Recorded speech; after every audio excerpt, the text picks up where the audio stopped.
Hey everyone, how you doing today? It is me, David, coming to you from my whiskey den here in Central Ohio.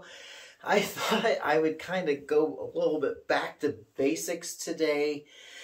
Not a first taste review because honestly, Jim Beam White Label 80 proof bourbon has been a staple, in my whiskey den, even before we had a whiskey den here in the house.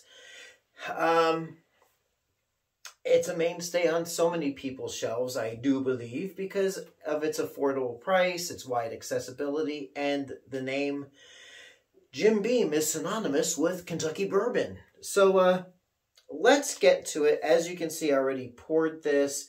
I got this Jim Beam snifter today. Can you see that? And I figured, you know what, when I took the picture for the title card for the video, it'd be nice to kind of feature a little pour of the Jim Beam in the snifter glass. That's what this glass is called. It's called a snifter, and it's snifty. So, hey, let's see what we got here. Jim Beam, it is believed, because the research I found, the mash bill isn't disclosed, but people who are smarter than me when it comes to bourbon have stated that it is believed to be 75% corn, 13% rye, 12% malted barley, aged for 4 years. It's 80 proof. And let's see what we got here. Let me see if they got any more info on it. Aged 4 years. It says it right on the label. There you go. There we are. All right.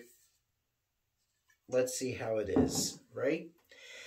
This is probably going to be a very short review. It smells like bourbon. It smells like cheap bourbon. But I'm getting some of that malted barley. And it does smell a little sweet. So let's see what we got.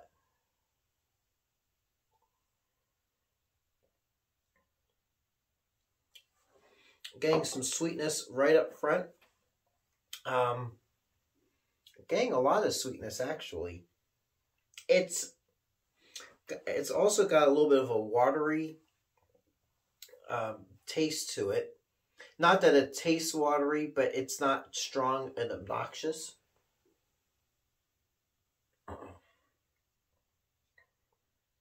I'm not gagging on it. It's actually, you know, let's put it this way. It's not my go-to bourbon. Has a little bit of a medicine-y taste to it. It's not disgusting. It's not horrible. It tastes young.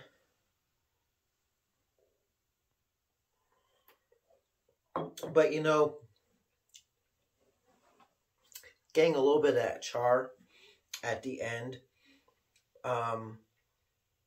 But you know, it's a decent bourbon.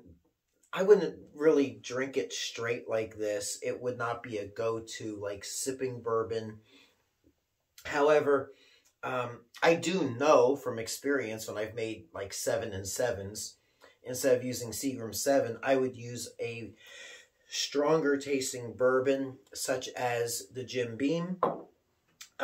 Would be really good as a mixer because it does have a bit of a strong taste that would cut through and enhance whatever you're mixing it into. Whether it's 7-Up, Fresca, Squirt, Ale 8, anything of that nature would be good. But it is, for the price point, a pretty decent starter bourbon. And, you know, are there other ones that taste better at this price point? I think so.